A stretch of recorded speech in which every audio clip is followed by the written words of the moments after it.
Akkam jirtu hordoftoota kiyyaa har'allee viidiyoo biraa qabadhee isinii dhufeera. Warri haaraa dhuftan baga nagaan dhuftan isiniin jedha. Subscribe gochuudhaan gara maatii kiyyaa dabalamaa isiniin jedha. Har'a kan qabadhee isinii dhufe dibata finniisaaf ta'udha.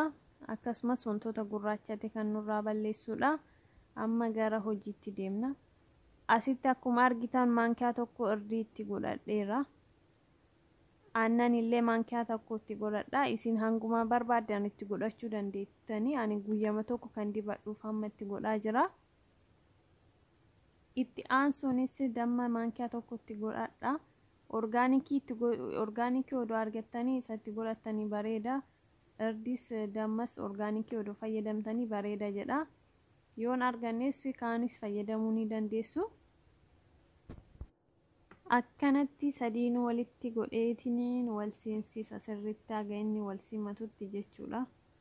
Aannan diqqoo xabittuma godhaatumaanii sirriitti laaffisee haga inni laafee jedhutti haga dibannaaf naaf tolutti laaffisaa jechuudha. Isinis akkas haga barbaaddanii furdaallee yoo barbaaddanii qal'aallee yoo barbaaddan akkuma fedhii keessanii godhachuu ni dandeessanii.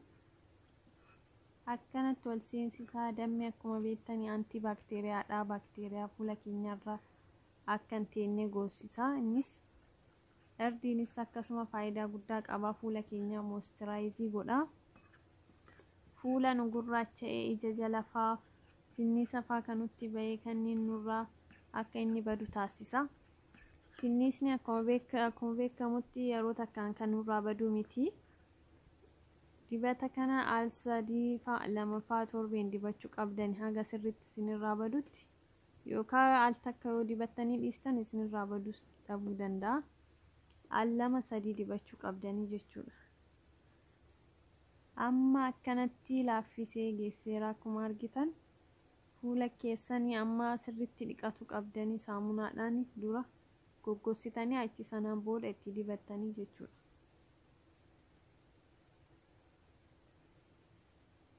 Anamma harka kiyyarra dibadhee isinii mul'isaara. Sirriitti fuula keessan suuta jettanii akkanatti itti dibdanii jechuudha.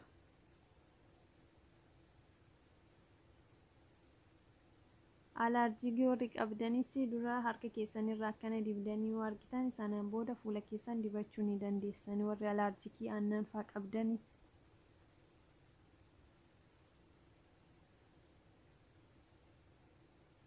Kana fakkaataa dibatni adhaan qopheessee akkana jira. Kunoo yoo jaalattan laayik godhaa, sheer godhaa, koomentii naaf barreessaa. Viidiyoo biraa irratti